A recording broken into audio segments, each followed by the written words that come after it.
Maya Pabengi, Pampanga, magandang gabi, Central Luzon. Ako po si JM De Jesus at oras na para sa mga may init na balitang Central Luzon ngayong Martes, January 6. Higit 7,000 na proyekto na katakdang isulong sa updated investment program ng Central Luzon. 1 billion pesos inilaan ng DOH para sa zero balance billing sa malalaking LGU hospitals. Angeles City Police dumaan sa random drug testing.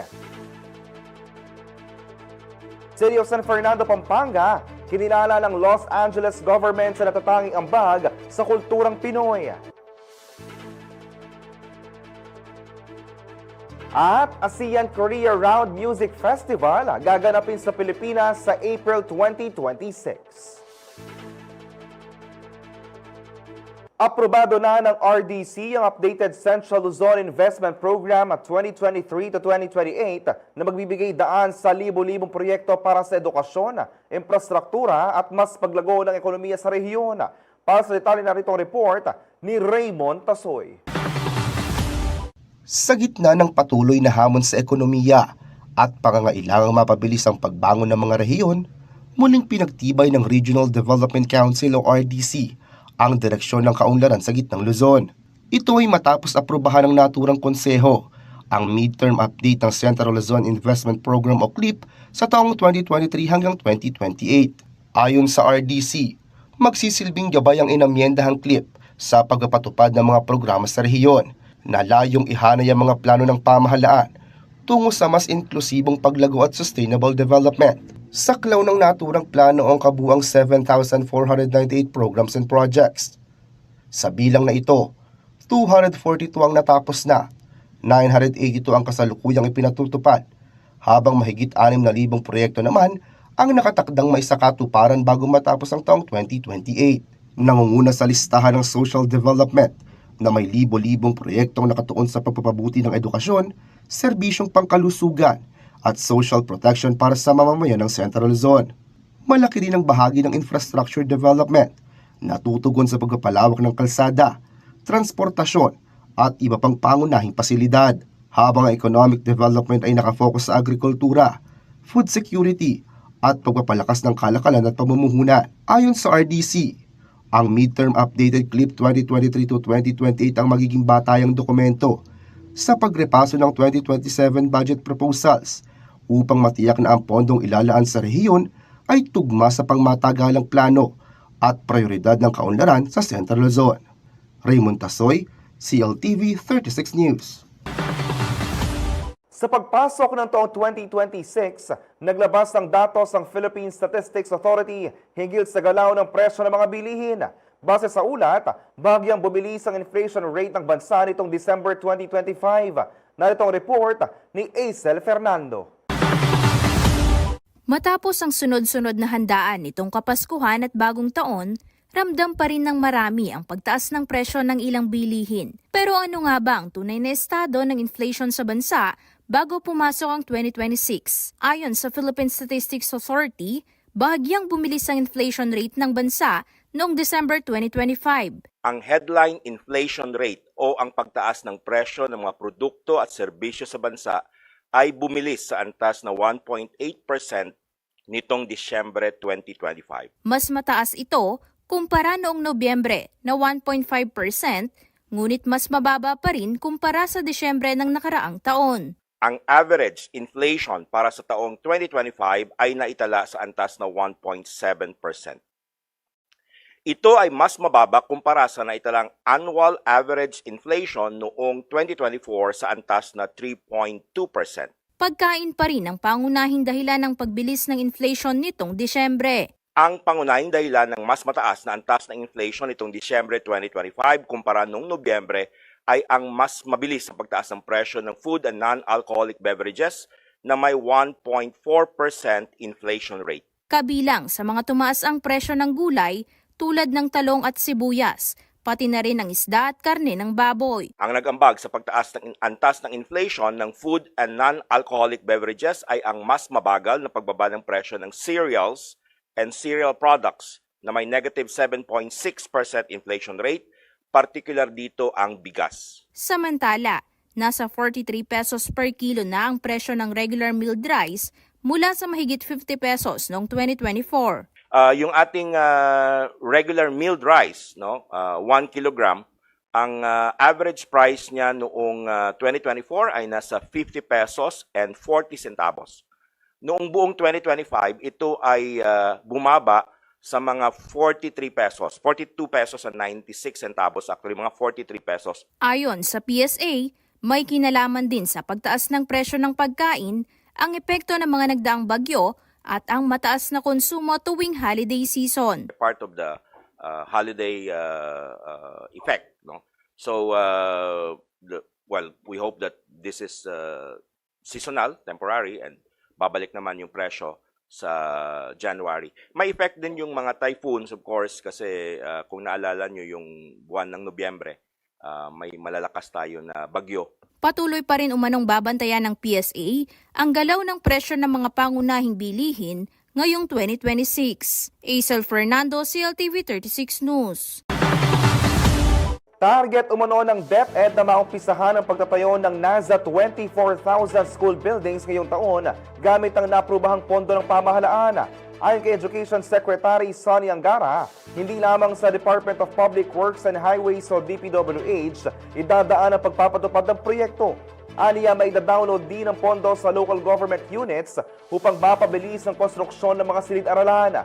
Dagdag pa ng kalihim, makikipagtulungan din ng DepEd sa mga foundation at civil society organization na may kakayahan at karanasan na sa rehabilitasyon at konstruksyon ng mga school building. Well, just to clarify, we don't expect all of those 24,000 to be constructed in 365 days. Kasi historically, hindi talaga nangyayari yon. But at the very least, maumpisahan yan. Kasi nakikita natin it takes sometimes even 2 to 3 years to finish this classroom. Kasi yung release ng pera, hindi January. Magandang balita sa ating mga kababayan dahil may alokasyon na ang 1 bilyong piso ang Department of Health upang may pagpatuloy ang zero balance billing sa mga malalaking ospital na nasa ilalim ng mga lokal na pamahalaan. Naritong report.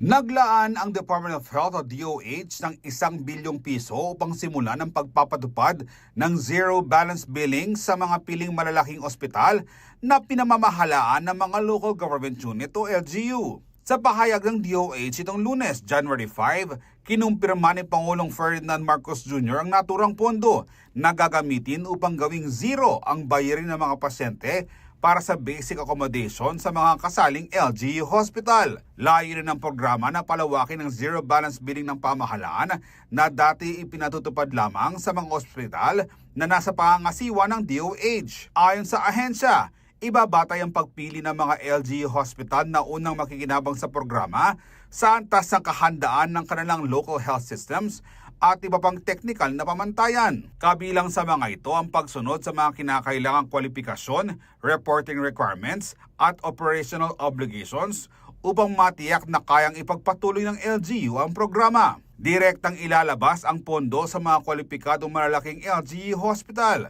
Katulad ng kasalukuyang sistema ng zero balance billing sa mga DOH hospital, hindi na rin mangangailangan ng guarantee letter mula sa mga politiko. Iaanunsyo pa ng DOH ang karagdagang detalye kapag natanggap na nitong opisyal na kopya ng 2026 General Appropriations Act na magsisilbing gabay sa implementasyon at mga patakaran ng programa. Ang zero balance billing ay bahagi ng hakbang ng administrasyon upang mabawasan ang gastusin mula sa sariling bulsa ng mga pasyente at mapalawak ang akses sa abot-kayang serbisyong pangkalusugan, lalo na para sa mga mahihirap at financially vulnerable na mamamayan.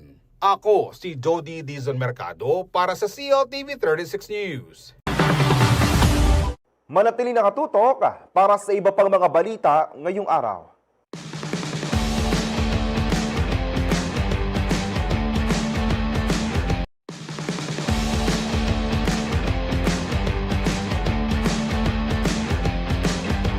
Nagbabalik ang CLTV 36 News. Mabibigyan muli ng pagkakataon ang mga taga-Mabalacat City na makapagtrabaho bilang seasonal worker sa South Korea.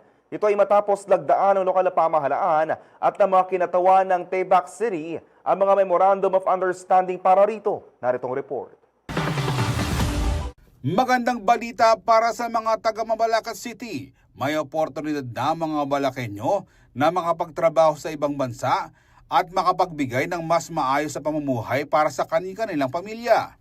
Nilagdaan na kasi ni Mayor Jelda Aquino at ng pamahalaan ng Taipei City ng South Korea ang isang kasunduan para sa pagpapadala ng seasonal workers sa naturang bansa.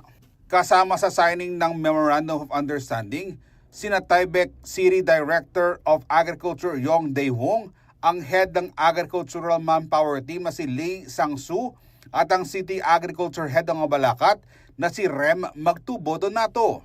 Ayon kay Aquino, layunin ng MOU na makapagbigay ng legal, ligtas at disenteng hanap buhay para sa kanyang mga kababayan na nais maging seasonal workers. Tiniyak ng alkalde at mga kinatawan ng Taipei City na magiging maayos ang sitwasyon at akomodasyon ng kabalan seasonal workers sa South Korea. Binigyang diin din ng dalawang panig na matatanggap ng mga manggagawa ang kanilang buong sahod at hindi sila papatawan ng anumang iligal na kaltas. Malinaw din umanong nakasaad sa kasunduan ang mga probisyon para sa proteksyon ng kanilang karapatan at kapakanan habang nagtatrabaho sa South Korea. Ako si Jody Dizon Mercado para sa CLTV 36 News. Samantala, ay binahagi ng Philippine National Police na mahigit 12% mga ibinaba ng mga naitalang krimen itong 2025 kumpara noong 2024. Patunay raw ito sa epektibong mga programa ng kapulisan para sa kaayusan at kapayapaan. Narito ang report. Iniulat ng Philippine National Police o PNP na bumaba ng 12.4% ang crime rate sa bansa nitong 2025 kumpara noong 2024. Batay sa opisyal na tala ng Directorate for Investigation and Detective Management, natapyas ang bilang ng focus crimes mula 40,771 cases noong 2024 sa 35,717 cases noong 2025 o bumaba ng 5,054 ang mga naitalang insidente. Kabilang sa mga focus crime ang murder, homicide, rape, physical injury, theft, robbery, carnapping at pagtangay ng motorsiklo. Bukod pa rito, halos lahat ng pangunahing uri ng krimen ay nakapagtala ng malaking pagbaba. Nanguna ang kaso ng rape na bumaba ng 22.68% mula 99,910 noong 2024 sa 7,662 noong 2025. Sinundan ito ng motor vehicle theft na bumaba sa 20.18% mula 332 cases noong 2024 sa 265 noong nakaraang taon.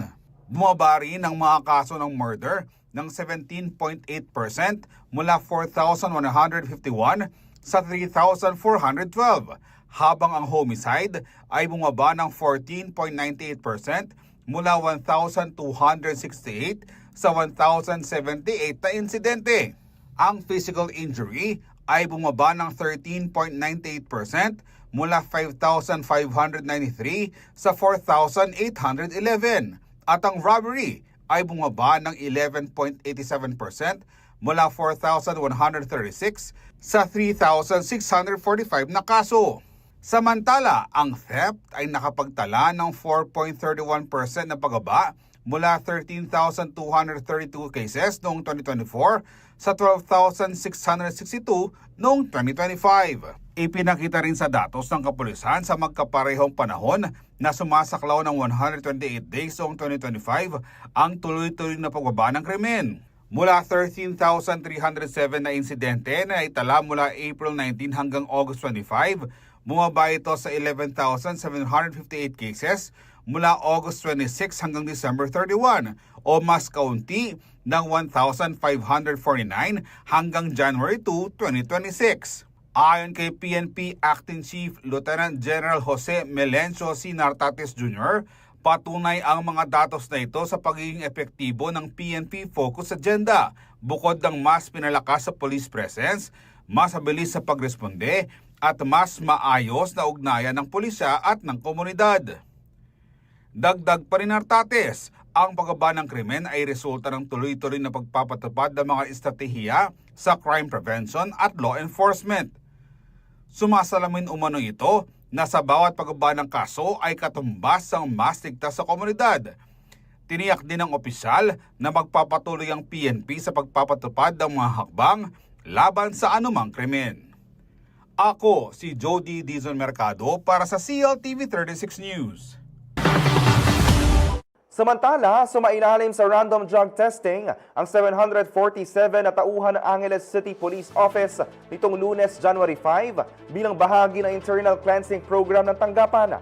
Sa kalaw nito ang nasa 66 na police commission officers, 642 police non-commission officers at 39 non-uniform personnel. Lain ng sinasagawang pagsusuri na matiyak ng lahat ng miyembro ng pulisya ay drug-free, disiplinado at handang maglingkod sa komunidad anumang oras. Binigyan diin naman ng ACPO na nagpapatibay ang hakbang na ito sa tiwala ng publiko at nagpapatunay ng integridad at accountability sa loob ng kanilang hanay.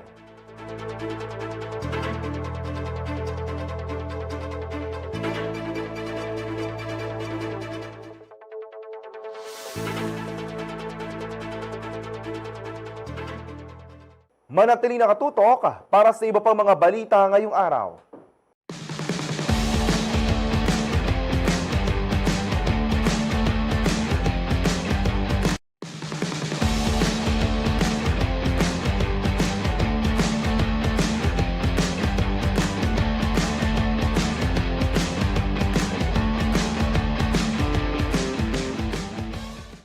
Nagbabalik ang CLTV 36 News. Makakatulong raw ang binuksang iHub ng Department of Science and Technology o DOST sa Nueva Ecija upang makapagsulong ng inobasyon at mapalakas ang mga technology-based enterprises sa rehiyon. Naritong report. Binuksan na ang Department of Science and Technology Provincial Science and Technology Office o DOST-PSTO Nueva Ecija ang Innovation Hub sa DOST Building, DOST Compound, Central Luzon State University, Science City of Muñoz. Ang tinaguriang iHub ay pangatlo na sa mga naitayo sa gitnang Luzon, kasunod ng DOST Regional iHub sa DOST Building sa Maimpi, City of San Fernando, Pampanga, at ng DOST Bulacan iHub sa Malolos City. Bahagi ang mga nasabing paglulunsad ng pagdiriwang ng Regional Science, Technology and Innovation Week sa gitnang Luzon noong nakaraang Nobyembre. Layunin ng mga Innovation Hub na paunlarin ng isang masiglang lugar para sa technology-based enterprises, research and development at collaborative innovation. Idinisenyo rin ang mga ito upang suportahan ang local industry, mga startup at academic institutions sa pamamagitan ng makabagong pasilidad, technical na kaalaman at serbisyong pangnegosyo.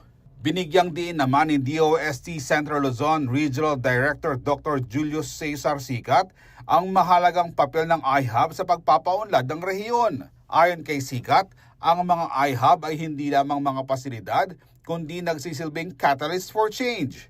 Kumakatawa na ang mga ito sa pangako ng DOST sa paggamit ng agham, teknolohiya at inobasyon upang bumuo ng isang matatag at competitive na Central Luzon.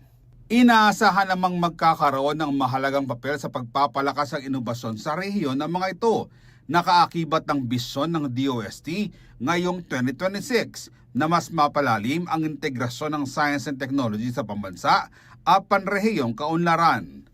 Ako si Jody Dizon Mercado para sa CLTV 36 News. Samantala, kinilala ng City Council of Los Angeles, California ang siyudad San Fernando, Pampanga at si Mayor Vilma Caluwag sa kanilang natatanging ambag sa kulturang Pinoy. Ito ay kasunod ng matagumpay na pagpapailaw ng 20-foot tall giant lantern sa Island Pacific Supermarket noong November 2025. Ayon sa konseho, nagatid ang event ng profound cultural contribution sa Filipino-American community sa pamamagitan ng mga parol mula San Fernando. Kasama rin sa mga kinilala, ang Island Pacific na pinuri naman sa kanilang suporta sa kultura at komunidad sa pamamagitan ng Paskong Pinoy Barkada Fiesta Series. Ito ang ikalawang taon na nagdala ang San Fernando ng giant lantern sa Los Angeles na dinayo at sinaksihan ng daandang Pilipino at Amerikano. Ang paglulunsad ay bahagi rin ng official visit ng sangguniang panglungsod sa Estados Unidos na nakatuon sa industriya ng parol, sining at cultural diplomacy. Sa ibang balita, nagbigay ng agarang tulong ang Animal Kingdom Foundation o AKF sa isang British national na kinilalang si Mike at kanyang alagang aso na si Audrey matapos silang matagpuang naninirahan sa lansangan ng Angeles City.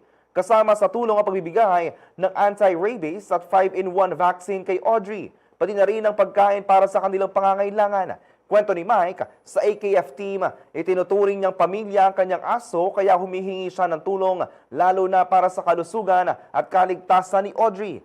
7 buwan na rin magkasamang namumuhay sa kalsadang dalawa. Tiniyak naman ng AKF na patuloy sila magbibigay ng suporta kabilang ang serbisyong medikal. Manatili nakatutok para sa iba pang mga balita ngayong araw.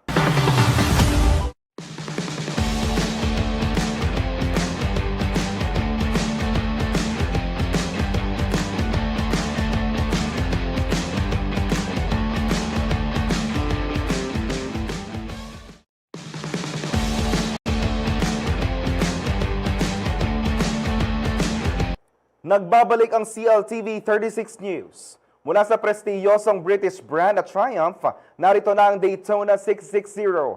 Isang sport bike, performance na pangkarera, pero comfort na pang-araw-araw. Available na ito sa Triumph Pampanga ng Laos Group Motorcycle Center at pwede din mo makita at ma-experience ang bagong sport bike na ito.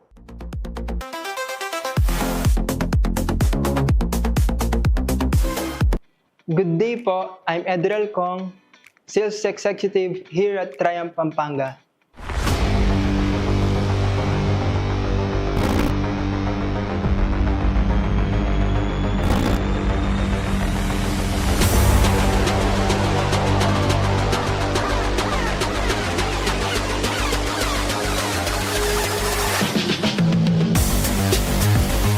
So what we have here is the Triumph Daytona 660. Let's discuss the features of this motorcycle. So let's go first with the engine and transmission. It is a liquid-cooled 12 valves with dual overhead camshaft. It has 3 cylinders with 660 cubic capacity. It has 95 horsepower with at 11,250 RPM and 70 Newton meters of torque at 8,250 RPM. So let's proceed po sa control system ng motor. This one po, it is a TFT display. And yung kagandahan po dito sa motorcycle natin, may 3 riding modes po siya.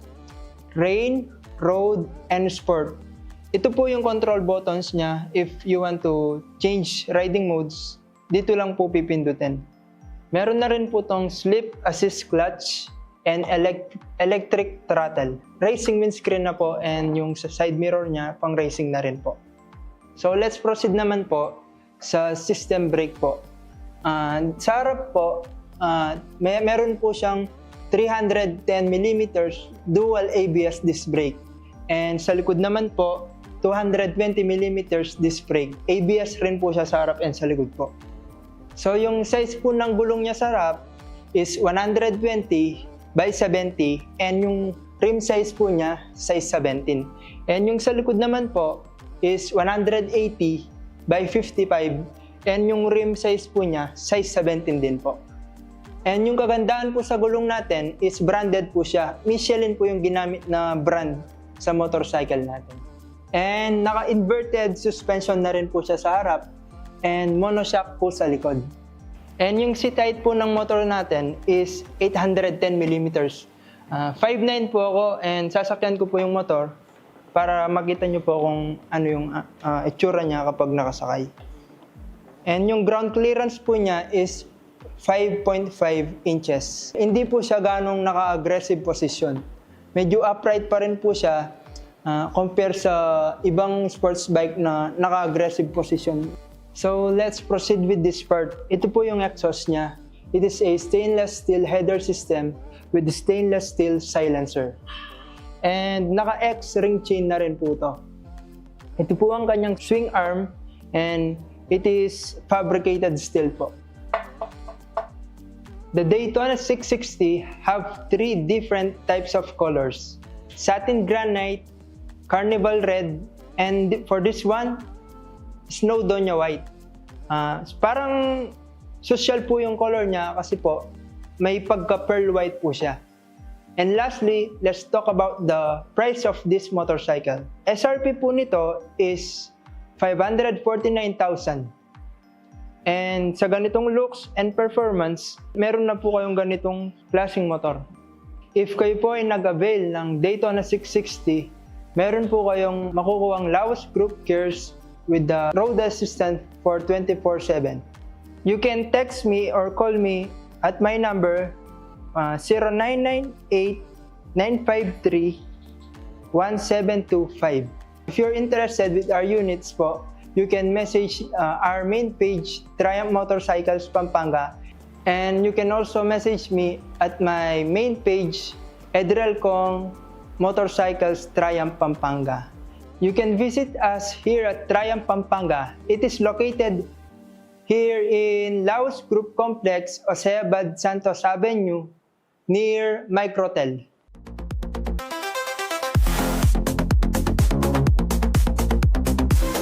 Kinilala ng Philippine Sports Writers Association bilang monthly achiever ang Team Philippines matapos ang matatag na kampanya nito sa 33rd Southeast Asian Games sa Thailand. Naritong report.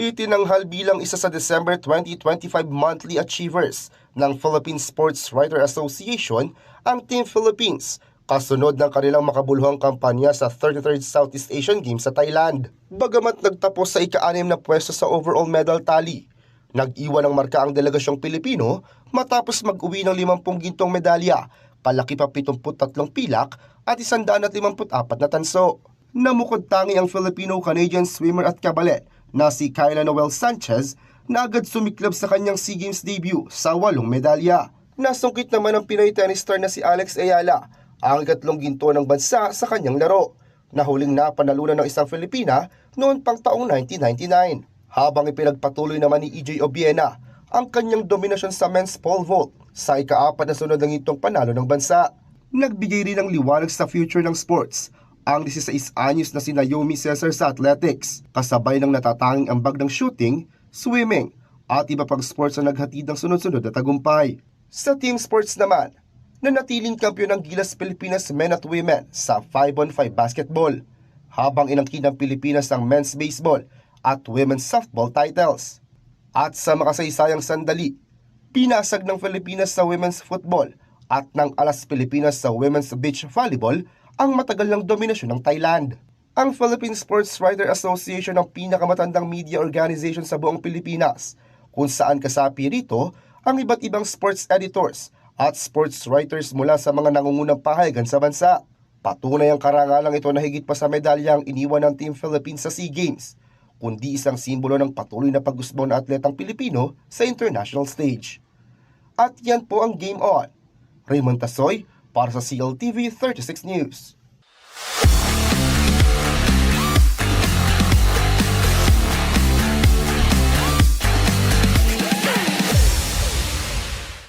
Samantala, gaganapin sa Pilipinas sa April 18 at 19 ang ASEAN Korea Round Music Festival. Tampok dito ang sikat na performers mula sa South Korea at ASEAN region.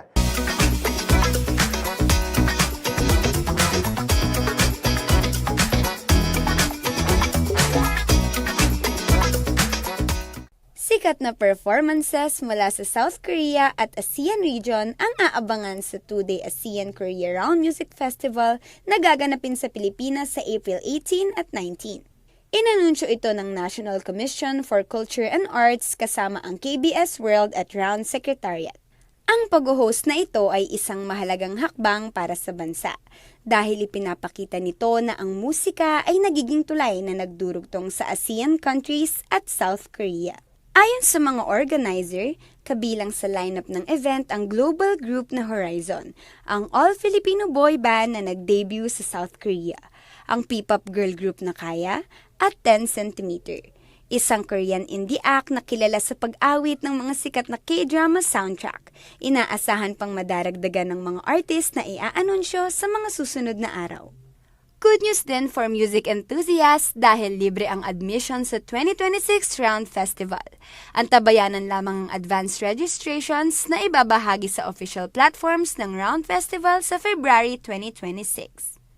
Samantala, kabilang sa Filipino acts na kumatawan noon sa Pilipinas sa taunang music festival ang SB19, First One, Zach Tabudlo at Ben and Ben. Para sa Chika Express, ako po si Zachary Carlos, CLTV 36 News.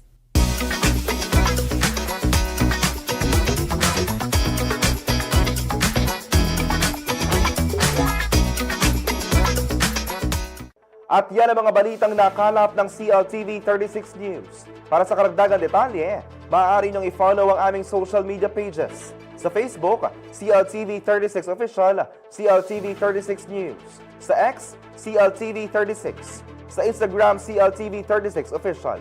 Kung nais yung balikan ng mga programa ng CLTV, pwede niyong bisitahin ang aming YouTube channel at ang aming website na cltv36.tv. I-promote ang iyong negosyo para mas marami ka maabot sa TV at social media sa pamamagitan ng pagkikipag-partner sa CLTV 36. Magpa-advertise na at i-feature yung produkto o serbisyo sa aming mga news at public affairs program.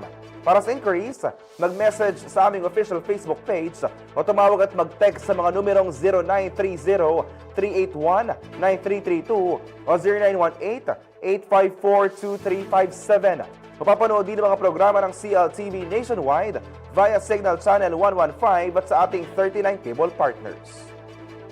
Kasama ang buong puwersa ng CLTV News and Current Affairs, ako po si JM De Jesus. Maraming salamat po.